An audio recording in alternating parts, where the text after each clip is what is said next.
कहते हैं कि क़यामत खुद बताएगी कि क़यामत क्यों ज़रूरी थी।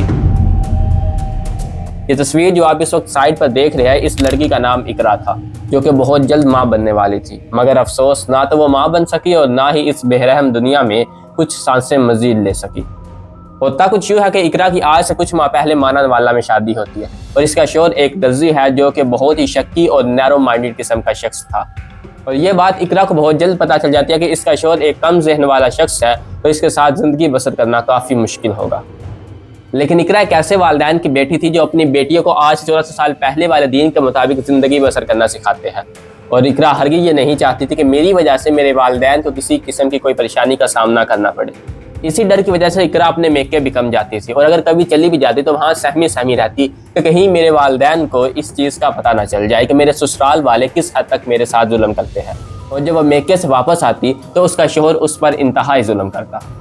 अब मजीद इकरा की ज़िंदगी जहाँ जहन्नम बनना शुरू होती है, वह लम्हा कुछ यूँ है कि जैसे मैंने पहले बताया कि इकरा माँ बनने वाली थी और जब उसके ससुराल वालों को इस चीज़ का पता चलता है कि इकरा के यहाँ बेटी का जन्म होने वाला है तो वो इस पर पहले से भी ज़्यादा जुल्म करना शुरू कर देते हैं।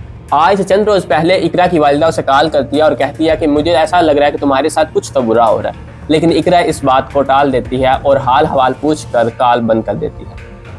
कुछ ही देर बाद इकरा के ससुराल वाले उसके घर फ़ोन करके कहते हैं कि इकरा को हम हॉस्पिटल लेके जा रहे हैं, आप भी जल्दी पहुंच जाए।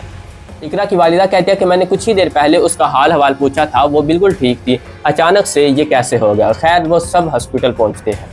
हॉस्पिटल पहुंचते ही इकरा के घर वालों को पता चलता है कि किस हद तक हमारी बेटी के साथ जुल्म किया जा रहा था। इकरा के जालिम शौहर ने उसके दिमाग में कैंची से इस तरह सुराख किए हुए थे कि उसका मगज तक बाहर निकल आया और बर्फ वाले सुबह से उस बेचारी की आंखों पर नोचा गया। वो तस्वीर या वीडियो तो मैं आपके साथ शेयर नहीं कर सकता क्योंकि सोशल मीडिया की पॉलिसीज के अगेंस्ट है, लेकिन आप इस चीज़ को इमेजिन करें कि इकरा बेचारी के साथ किस हद तक जुल्म किया गया होगा और उसने किस हद तक इस दर्द को सहा होगा। हॉस्पिटल पहुंचते ही इकरा के ससुराल वाले रफू चक्कर हो गए और इसके जालिम शौहर को गिरफ्तार कर लिया गया। लेकिन इस सब में इकरा बेचारी अपनी जान से हाथ धो बैठी। अब आखिर में मुझे ये पता है कि क्या सच में माँ को इल्हाम होते हैं या फिर नहीं। माँ जानती है कि हमारे बच्चों के साथ क्या हो रहा होता है या फिर क्या होने वाला होता है।